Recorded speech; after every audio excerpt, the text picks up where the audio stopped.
नमस्कार विद्यार्थी मित्रांनो, एमपीएससी ग्रो टुगेदर या तुमच्या यूट्यूब चॅनलवरती तुमचं स्वागत आहे। एमपीएससी मध्ये जे वेगवेगळी पदं भरली जातात त्या पदांबद्दल आपल्याला खूप कमी माहिती आहे। माहिती आहे ती कोणती? मग ती उपजिल्हाधिकारी असेल, बीडीओ असेल, त्याच्यानंतर डीवायएसपी असेल, अशी काही पदं आहेत की त्या पदांबद्दल आपल्याला डिटेल माहिती असते। कोणती कोणत्या? डीवायएसपी, कारण ही पदं आपण खूप बघितलेली असतात। तहसीलदार यांचा आपला संबंध असतो। त्याच्यानंतर डीसी आहे। बाकी आता सीओ जर जास्तच माहिती झाले खूप जणांना, मग ही जी पदं आहेत यांच्याबद्दल तुम्हाला बऱ्यापैकी माहिती असते, आपले मित्र असतात, त्याच्यामुळे आपलं संबंध सुद्धा येतो। परंतु अशी काही पदं आहेत त्या पदांबद्दल आपल्याला इतकंसं माहिती नसतं। याच्यासाठीच ही सिरीज चालू करतोय। इंटरव्ह्यू साठीही उपयोगी होईल आणि अभ्यास करत असताना एमपीएससी मधून भरल्या जाणाऱ्या पदांबद्दल आपल्याला माहिती सुद्धा होईल। मग आजचं जे लेक्चर आहे ते आपण सहाय्यक प्रकल्प अधिकारी, त्यालाच आपण एपीओ म्हणतो, असिस्टंट प्रोजेक्ट ऑफिसर किंवा संशोधन अधिकारी या पदाबद्दल बघणार आहोत। हे जे पद आहे ते आदिवासी विकास विभागाअंतर्गतचं पद आहे। हे जे पूर्ण लेक्चर आहे ते मी माझी तुम्हाला तुमचा परिचय आहे, मुख्याधिकारी, उप अधीक्षक भूमी अभिलेख, एएसओ एसटीआय माहिती आहे तुम्हाला। या पदासाठी आपल्याला जे इनपुट्स मिळालेले आहेत, म्हणजे या पदाबद्दलची संपूर्ण माहिती आणि इतर सगळ्या गोष्टी, ते आमचे मित्र सोनल कोतवाल सर, जे स्वतः सहाय्यक प्रकल्प अधिकारी 2020 चे आहेत, यांच्याकडनं आपल्याला सगळ्या डिटेल आणि इनपुट्स मिळालेले आहेत त्या लेक्चरसाठी। चला लेक्चरला सुरुवात करूया।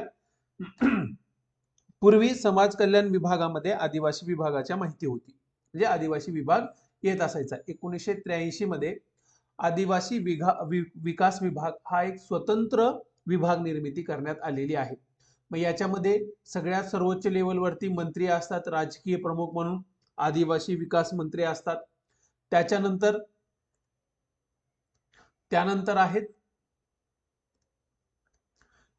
आहेत राज्यमंत्री असेल तर राज्यमंत्री असतात, म्हणजे हे झाले राजकीय प्रमुख। त्यानंतर आहेत प्रशासकीय टॉपचे अधिकारी, म्हणजेच आदिवासी विकास विभागाचे सेक्रेटरी। त्यानंतर या विभागाची संरचना तयार करण्यात आलेली आहे 1992 पासून। हा विभाग कसा असेल, आदिवासी विभागाची ग्राउंड लेवलवरती काम करणारी यंत्रणा कशी असेल याच्यासाठी समिती तयार करण्यात आली आणि त्या समितीने ठरल्याप्रमाणे सगळी रचना करण्यात आलेली आहे। आता ग्राउंड वरती प्रत्यक्ष काम करण्यासाठी आयुक्त आदिवासी विभाग नाशिक यांच्या नियंत्रणाखाली पूर्ण यंत्रणा काम करते। आयुक्त काय झाले, मग प्रमुख झालेले आहेत एक्झिक्युटिव्ह बॉडीमध्ये। प्रत्यक्ष यंत्रणा त्यांना राबवायची आहे, ध्येय धोरण राबवायचे आहेत, याच्यासाठी कोण जबाबदार आहे? आयुक्त जबाबदार आहे। असे एक आयुक्त आहेत, यांचं कार्यालय कुठे आहे? नाशिक या ठिकाणी आहे। त्याच्यानंतर 4 अप्पर आयुक्त कार्यालय आहेत। जसं महसूल विभागाला महसूल विभाग असतात, बरोबर, 6 महसूल विभाग असतात, तसं आदिवासी विभागाचे 4 प्रशासकीय विभाग किंवा 4 विभाग पाडलेले आहेत महाराष्ट्राचे। मग ते 4 विभाग कोणते? ठाणे विभाग आहे, नाशिक विभाग आहे, अमरावती विभाग आहे आणि नागपूर विभाग आहे। असं 4 विभागामध्ये राज्याची विभागणी करण्यात आलेली आहे। ह्या आता बघा कसं आहे, मग आयुक्त साहेब, आयुक्तांच्या खाली विभाग पाडण्यात आलेले आहेत। त्या विभागाचे जे प्रमुख असतात त्यांना अप्पर आयुक्त म्हणलं जातं आणि त्याच्या अंतर्गत 30 प्रकल्प अधिकारी कार्यालय निर्मिती करण्यात आलेली आहे, ज्यांचं काम काय केलं जातं? एकात्मिक आदिवासी विकास प्रकल्प, इंटिग्रेटेड ट्रायबल डेव्हलपमेंट प्रोजेक्ट जो असतो, त्याच्या अंतर्गत 30 प्रकल्प अधिकाऱ्यांची नेमणूक करण्यात आलेली आहे। आणि त्यांना मदत करण्यासाठी आता हे ऑफिस असेल, प्रकल्प अधिकाऱ्यांचं ऑफिस असेल। असे किती ऑफिसेस आहेत महाराष्ट्रामध्ये? तर 30 ऑफिसेस आहेत प्रकल्प अधिकाऱ्यांचे। मग यांच्या ऑफिसमध्ये, ह्या प्रकल्प अधिकाऱ्यांच्या ऑफिसमध्ये कोण असतं? आपण ज्या पदाची माहिती घेतोय ते पद म्हणजे सहाय्यक प्रकल्प अधिकारी, जे काय बघतात? प्रशासन बघतात। सहाय्यक प्रकल्प अधिकारी विकास कामं बघतात, सहाय्यक प्रकल्प अधिकारी शिक्षणाचं काम बघतात, नियोजन अधिकारी, लेखा अधिकारी आणि सहाय्यक प्रकल्प अधिकारी केंद्रीय योजना बांधकाम निरीक्षण। आता बघा या पदाचं सहाय्यक प्रकल्प अधिकारी, या पदाची कामं तुम्हाला इथं दिसून आली। पहिलं काम कोणतं आहे त्यांचं? प्रकल्प अधिकारी कार्यालयातलं प्रशासन करणं. म्हणजे प्रशासन म्हणजे काय असतं? मग त्या कार्यालयाच्या या प्रकल्प अधिकारी कार्यालयाच्या अंतर्गत येणारे जे अधिकारी असतात त्यांच्या रजा, त्यांना सुट्ट्या पाहिजे असेल तर त्यांचे वेतन, बरोबर, त्यांची भरती प्रक्रिया, हे सगळ्या गोष्टी, रजा, वेतन, भरती, निवृत्ती वेतन, ह्या सगळ्या गोष्टी बघणं. त्याच्यानंतर दररोज कोणाकडे कोणतं काम द्यायचं, त्याच्यानंतर हजेरी दररोज येतात का कर्मचारी, त्यांचे काही प्रश्न असतील, विषय असतील, हे जे सहाय्यक प्रकल्प अधिकारी प्रशासन ज्यांच्याकडे हा विषय दिलेला असेल ते बघत असतात. त्याच्यानंतर दुसरा एक होता बघा विकास, जे जे डेव्हलपमेंटची कामं आहेत आदिवासी भागामध्ये राबवायची, तो सहाय्यक प्रकल्प अधिकारी विकास हा जो डेस्क ज्याच्याकडे दिलेला आहे हा व्यक्ती बघणार आहे. सरकारच्या योजना असतील, राज्य सरकारच्या, तिथे काही रस्ते असतील, जे काही विकास प्रकल्प असतात, पाणी पुरवठा असेल, रस्ते असेल, वीज असेल, सगळं विकास प्रकल्प ते स्वतः राबवत असतात. त्याच्यानंतर शिक्षण, आता आदिवासी विकास विभागाच्या अंतर्गत आश्रमशाळा असतात, बरोबर, आश्रमशाळा असतात किंवा अनुदानित शाळा, विना अनुदानित शाळा, अशा भरपूर शाळांचे प्रकार असतात. मग या शाळांचं सगळं प्रशासन बघण्याचं काम सहाय्यक प्रकल्प अधिकारी शिक्षण हा विषय ज्यांच्याकडे आहे ते बघत असतात. त्याच्यानंतर सहाय्यक प्रकल्प अधिकारी केंद्र सरकारच्या ज्या आदिवासींसाठी योजना असतात ते राबवणं आणि बांधकाम यासंबंधी जे काम असतील हे काम करत असतात. म्हणजे प्रकल्प अधिकाऱ्याच्या कार्यालयामध्ये एक किंवा दोन सहाय्यक प्रकल्प अधिकारी असतात आणि त्यांच्याकडे प्रशासन विकास एकाकडे काम दिलं जातं, शिक्षण आणि केंद्रीय योजना एकाकडे काम दिलं जातं. म्हणजे असं काम त्यांना वाटून दिले जातात. 2 ते 3 अधिकारी हे प्रकल्प अधिकाऱ्यांच्या कार्यालयामध्ये असतात. त्याच्यानंतर तालुका स्तरावरती सुद्धा यांचं ऑफिस असतं. तालुका स्तरावरती सुद्धा यांचं ऑफिस असतं. ही रचना झाली तुमची काय आहे? आदिवासी विकास विभागाची आणि सहाय्यक प्रकल्प अधिकाऱ्याची आपण रचना बघितलेली आहे. ओके, आता बघा प्रकल्प अधिकारी कार्यालय, आताच आपण जे कार्यालय म्हणत होतो ते म्हणजे प्रकल्प अधिकारी कार्यालय कुठलं आहे बघा? धारणीचं आहे. कुठल्या ठिकाणी आहे? जिल्हा अमरावती.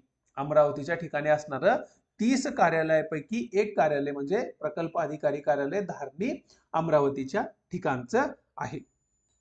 आता बघा आपल्या परीक्षेमध्ये राज्यसेवेमध्ये आपण सहाय्यक प्रकल्प अधिकारी किंवा स्लॅश सहाय्यक प्रकल्प अधिकारी किंवा स्लॅश संशोधन अधिकारी असं काहीतरी वाचतोय त्या पदाच्या समोर आणि जागा वगैरे दिलेल्या असतात. तर हे पद दोघही इक्वलच आहेत, एकच व्यक्ती असतो. जसं DYSP आणि ACP असं एकाच पदाचं लिहिलं जातं, बरोबर आहे ना? DYSP, ACP, BDO किंवा डेप्युटी CEO एकाच पदाला म्हणलं जातं ना. त्याच्यानंतर सहाय्यक आयुक्त किंवा मुख्याधिकारी CEO ना म्हणलं जातं, बरोबर आहे? हे एकाच पदाला म्हणलं जातं ना.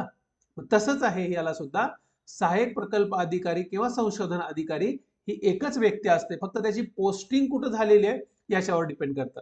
आयुक्तालय जे आदिवासी आयुक्त कार्यालय आहे नाशिकचं, यांच्या मार्फत जे 30 कार्यालय, 30 प्रकल्प कार्यालय आणि 4 अप्पर आयुक्त कार्यालय या ठिकाणी यांच्या अंतर्गत जर पोस्टिंग झाली तर त्यांना काय म्हणलं जातं? त्या व्यक्तीला सहाय्यक प्रकल्प अधिकारी म्हणलं जातो. आणि त्याच व्यक्तीची जर आदिवासी संशोधन आणि प्रशिक्षण संस्था पुणे जी काय करत असते, आदिवासींची जात पडताळणीची जी समिती आहे, जात पडताळणीच्या 15 समिती आहेत राज्यामध्ये, त्या जात पडताळणी समितीवरती जर ह्या अधिकाऱ्याची नेमणूक झाली तर त्याला संशोधन अधिकारी म्हटलं जातं. ओके, तुम्हाला जसं ग्रामीण भागामध्ये पोलीस असेल तर त्याला DYSP म्हणतात, शहरी भागामध्ये असेल म्हणजे जिथं आयुक्तालय तिथं ACP म्हणलं जातं, पंचायत समितीवरती असेल तर BDO, आणि त्याच्यानंतर जिल्हा परिषदेच्या ठिकाणी हाच व्यक्ती असेल तर त्याला डेप्युटी CEO म्हणतात, महानगरपालिकेच्या ठिकाणी असेल तर सहाय्यक आयुक्त म्हणलं जातं, आणि मुख्याधिकारी हा नगर परिषदेमध्ये त्याची पोस्टिंग असेल तर म्हणलं जातं. तसंच आहे, आयुक्तालयाच्या अंतर्गत पोस्टिंग असेल तर सहाय्यक प्रकल्प अधिकारी, आणि जात पडताळणी समितीवरती जर नियुक्ती करण्यात आलेली असेल तर संशोधन अधिकारी म्हणलं जातं. ओके, याच्याबद्दल क्लिअर. एकच व्यक्ती आहे, फक्त 2 वेगवेगळ्या मार्फत त्यांची नेमणूक केली जाते. आता पोस्टिंग कुठं होते? आता पोस्टिंग बघा, जात पडताळणी समितीमध्ये तर बघितलं, त्यासोबत त्यांची पोस्टिंग जे 4 आयुक्त अप्पर आयुक्त कार्यालय आहेत त्या अप्पर आयुक्त कार्यालयाच्या ठिकाणी होते. त्यानंतर जे 30 प्रकल्प अधिकारी कार्यालय आहेत त्या ठिकाणी होऊ शकते, किंवा सहाय्यक प्रकल्प अधिकाऱ्याची सुद्धा तालुक्यात त्या प्रकल्प अधिकाऱ्यांच्या अंतर्गत छोटे छोटे गावांचे ग्रुप करून सहाय्यक प्रकल्प अधिकारी कार्यालय बनवलेलं असतं, त्याचा हेड म्हणून तुमची नेमणूक केली जाऊ शकते. आदिवासी भागात मुख्यतः यांची पूर्ण कार्यालये असतात, हे डोक्यात ठेवा. ज्या ज्या ठिकाणी आदिवासीची लोकसंख्या आहे त्याच ठिकाणी या पदाची नेमणूक केली जाते, हे आपल्याला माहित असलं पाहिजे. त्याच्यानंतर आता यांचं प्रमोशन खूप मोठा प्रश्न आहे आणि खूप जणांना पडणारा प्रश्न आहे. प्रमोशन कसं आहे? आता सोनूल सरांनी दिलेल्या माहितीनुसार यांचं या पदाची पूर्वी भरती होत नव्हती. 2018 पासून या पदाला एमपीएससी मध्ये घेण्यात आलेला आहे. याच्या अगोदर म्हणजे राज्यसेवेमध्ये याच्या अगोदर काय एमपीएससी एमएसडब्ल्यू केलेले जे पोरं असायचे एमएसडब्ल्यू मधनं या पदाचे भरती केली जायची, परंतु आता ओपन टू ऑल सगळ्यांसाठी 2018 पासून हे पद ओपन करण्यात आलेलं आहे. सहाय्यक प्रकल्प अधिकारी म्हणून 6 ते 8 वर्ष काम केल्यानंतर त्या व्यक्तीची काय नेमणूक होते? मग प्रकल्प अधिकारी आणि क्लास 1. प्रकल्प अधिकारी क्लास 1 याचं वेतन किती असतं? S15 म्हणलं जातं याला. S15 मध्ये त्याचं वेतन असतं. क्लास 1 म्हणजे S20 मध्ये याची नेमणूक होते. म्हणजे कोणा इतकं पेमेंट येतं? डीसी, डीवायएसपी, एसीएसटी, बीडीओ यांना जितकं पेमेंट आहे तितकं पेमेंट याला पण त्याच वेतन श्रेणीमध्ये हा प्रकल्प अधिकारी क्लास 1 जातो. त्याच्यानंतर प्रकल्प अधिकारी निवड श्रेणी, प्रकल्प अधिकारी निवड श्रेणी किंवा यालाच उपायुक्त सुद्धा म्हणलं जातं. तर याला वेतन असतं S23. हे मॅट्रिक्स आहे S23. म्हणजेच याचं हे जे असतं ऍडिशनल कलेक्टर याचं ते वेतन आपल्याला त्याला मिळत असतं. त्याच्यानंतर पुढचं प्रमोशन आहे अप्पर आयुक्त, हे असतात S25 वेतन श्रेणीमध्ये. ओके, मग हे तुम्हाला बघायचं तर हे 6 ते 8 वर्षामध्ये प्रत्येक 6 ते 8 या वर्षाच्या रेंज मध्ये तुम्हाला काय होतात? याचे प्रमोशन होतात. प्रमोशनचे चान्सेस या पदावरती खूप चांगले आहेत. मग आपण 6 ते 8 वर्ष दिलेले तर इथं प्रत्येकी 9 वर्ष घेऊ. 8-9 वर्ष म्हणजे एखादा व्यक्ती लवकरात लवकर या पदावरती गेला तर तो अप्पर आयुक्त कार्यालय आयुक्त म्हणून सुद्धा खूप वर्ष काम करू शकतो. म्हणजे अवरेज आपण जर 30व्या वर्षी जॉबला लागलो तर आपल्याला 28 वर्ष सर्व्हिस मिळते. म्हणजे 58व्या वर्षी महाराष्ट्र शासनाचा जो अधिकारी असतो ते रिटायर होत असतो. आणि आपण जर मिनिमम आपल्याला 28 वर्ष म्हणजे या विभागात जर काम करत असेल तर इथं 6 ते 8 वर्ष, आपण अवरेज 9 वर्ष पकडू. त्याच्यानंतर इथं 9 वर्ष, ह्या पदावरती 9 वर्ष, या पदावरती 9 वर्ष, या पदावरती एक 6-7 वर्ष, 6-7 वर्ष, 9-2 18 आणि 18-7 म्हणजे 25 वर्ष, आणि अप्पर आयुक्त म्हणून सुद्धा 3 वर्ष जॉब मिळू शकतो. म्हणजे एवढं व्यवस्थित प्रमोशन त्यांचं होणार आहे. त्याच्यानंतर वेतन आताच बघितल्याप्रमाणे सहाय्यक प्रकल्प अधिकाऱ्याचे वेतन S15 मॅट्रिक्स मध्ये येतं. याच्यामध्ये बेसिक असतो 41,800, डीए मिळतं. आज जर बघितलं तर ते 42% आहे. म्हणजे ह्या 41,800च्या किती असतं? 41,800च्या 42% ऍड केलं जातं.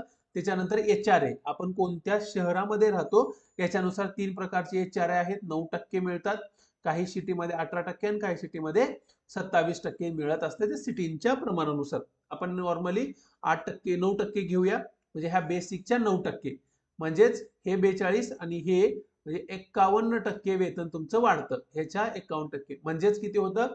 अवरेज 58 ते 60,000 इतकं आज तुम्हाला वेतन मिळतं. म्हणजेच कोणता महिना चालू आहे? आपला ऑक्टोबर 2023 मध्ये एवढं वेतन या पदाला पहिलं वेतन मिळतं. त्याच्यानंतर एक महत्वाचं आहे या पोस्टिंग बद्दल, आदिवासी जे दुर्गम भाग आहेत त्या भागामध्ये जर तुमची पोस्टिंग असेल तर तुम्हाला, जर तुम्ही सहाय्यक आयुक्त असाल तरी तुम्हाला वरच्या पदाचं वेतन मिळतं. का? कारण तुम्ही त्या दुर्गम भागामध्ये जाऊन काम करताय म्हणून तुम्हाला सरकार काय करतं? एक पुढचा टप्पा म्हणजे बघा, एखादा चिखलदऱ्यामध्ये कुठल्याही पदाबद्दल असो, चिखलदऱ्यामध्ये एखादा तहसीलदार नियुक्त करण्यात आला तर तिथं फक्त त्या एवढ्या दुर्गम भागामध्ये तहसीलदार गेलाय म्हणून त्याला तहसीलदारचं वेतन नाही, पेमेंट त्याला उपजिल्हाधिकाऱ्याचं देतात. म्हणजे त्याच्या पुढचं जे पद असेल त्याचं त्याला पेमेंट दिलं जातं. का? कारण तो त्या तितक्या दुर्गम भागामध्ये जाऊन काम करतोय म्हणून. ओके, आता कामाचं स्वरूप आताच आपण सुरुवातीला बघितलं होतं. शासकीय उपयोजना ज्या असतील, शासकीय योजना ज्या असतील, शासकीय धोरणं असतील, यांची अंमलबजावणी प्रत्यक्षपणे करण्याची जबाबदारी ही सहाय्यक प्रकल्प अधिकारी प्रकल्प अधिकाऱ्यावरती असतं. यांचा फंड जर बघितलात तर आदिवासी विकास विभागाला एक वैशिष्ट्यपूर्ण आहे, याला आलेले पैसे कधीच परत जात नाहीत. म्हणजे एकदा पैसे दिले, बाकी विभागांचं कसं असतं, मार्च म्हणजे आर्थिक वर्षामध्ये जर तुम्ही पूर्ण पैसे खर्च केले नाही तर ते काय करावं लागतात, परत शासनाला द्यावे लागतात इतर विभागाचं. परंतु आदिवासी विभाग हा असा विभाग आहे, या विभागाला आलेले पैसे परत द्यायची गरजच नाही. तुम्ही त्याला 1 वर्षामध्ये 2 वर्षामध्ये केव्हा वाटेल तेव्हा संपूर्ण खर्च करून टाकायचा, संपूर्ण खर्च करून टाकण्याचा अधिकार मिळतो. आणखी एक वैशिष्ट्य म्हणजे याचं जे फंड आहे, राज्याचा जितका अर्थसंकल्प असेल त्या अर्थसंकल्पाच्या एसटीची लोकसंख्या जेवढी राज्यामध्ये आहे, आपल्या राज्यामध्ये 9%च्या जवळपास आहे, तर एकूण बजेटच्या 9% इतकी रक्कम ही आदिवासीसाठी फिक्स्ड काढून ठेवलेली असते. मग त्याच्या व्यतिरिक्त सरकार आणखी ऍडिशनल देईल. म्हणजे 10% बजेटचे पैसे ठेवणं म्हणजे खूप मोठं डिपार्टमेंट झालं. ओके, अशा प्रकारे हे आदिवासी विभागातला असणारा सहाय्यक प्रकल्प अधिकारी किंवा त्यालाच आपण एपीओ म्हणतो किंवा पीओ, या पदाबद्दल तुम्हाला माहिती कशी वाटली याबद्दल नक्की कमेंट सेक्शन मध्ये टाका. आणि त्याच्यानंतर तुम्हाला कुठल्या पदाबद्दल माहिती पाहिजे ते नक्कीच कमेंट सेक्शन मध्ये मेन्शन करा. व्हिडिओ पूर्ण बघितला त्याबद्दल तुमचे आभार. थँक्स.